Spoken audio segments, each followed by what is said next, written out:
time for a story. Are you ready? Here we go. Jenny and her aunt lived next door to one another. They loved each other very much, but they were as different as two people could be. Auntie hated weeds, bird poop, mowing the lawn, and yard work in general. Jenny, who was 8, went to nature class every week and loved everything about the out of doors. Auntie spent only as much time in her backyard as she had to. Jenny spent lots of time outside. She had 3 important routines: playing, wandering, and sitting. She would play in any way she could think of, by herself or with friends. She would wander in her own yard, in Auntie's yard, and in the woods behind. And she would sit every day for at least a few minutes at her own special spot in the middle of a circle of pine trees, where she had a little fire circle and a fairy village and garden that she had made. Jenny knew her yard and her aunt's yard very well.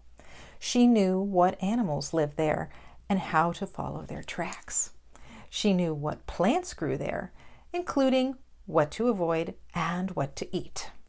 She knew what trees grew there, what to use the different kinds of wood for, and when to tap the maple trees. She knew what kind of weather came through and what activities were best in what conditions.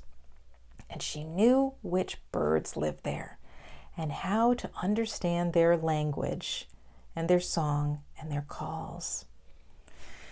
Each spring, Auntie would go to the garden shop and buy trays of petunia plants to put next to her house.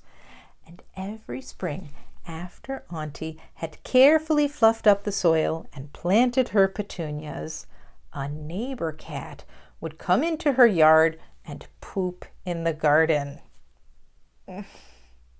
Auntie loved cats very much, but she hated that. Whenever she saw the cat in her garden, she would come out and say, "Shoo, shoo, shoo," and gently, "Shoo, shoo," chase the cat away. "Shoo, shoo, shoo, shoo." One day, Jenny saw this, and she said, "Auntie, if you stop being rude to the robins, they'll tell you when the cat is here." Auntie was outraged. "Are you telling me that I'm rude to robins?" "I'm sorry, Auntie," said Jenny. "I don't mean to be disrespectful, but don't you want the robins to tell you when the cat is here?"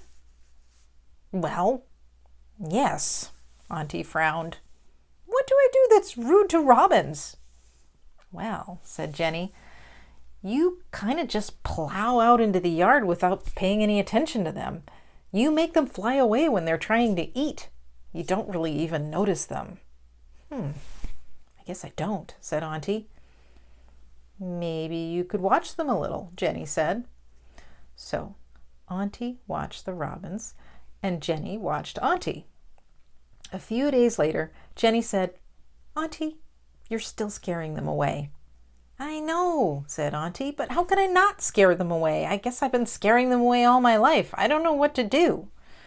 So Jenny showed Auntie the honoring routine. She showed her how to watch the birds out of the corner of your eye and how to turn your body away a bit so the birds won't think you're staring at them. She told Auntie to give the birds some space when she walked across the yard so they didn't have to fly away. Auntie got so good at noticing the robins that she actually heard their song. She was so excited, she told Jenny, "I've been hearing it my whole life. It's the prettiest of all, and I never knew it was robins singing." "Good job, Auntie," said Jenny. "But have you heard what they say when they're upset?" Auntie watched more closely. She watched the robins more and more. She noticed that when a robin is just a little upset, it makes a sound like toot, toot, toot. And when a robin is very upset, it makes an even louder, higher tee tee tee tee tee tee tee tee. Then one day, Auntie heard tee tee tee tee tee tee tee tee. She looked outside to see what was bothering the robins, and she saw the neighbor cat digging in her garden. "Oh," she cried, and hurried out into the backyard. "Shoo," she said. "Shoo, shoo, shoo, shoo." And she shooed that cat out of her garden. Then she turned slightly toward the robin in the tree and said, "Thank you." And that is the end of the story.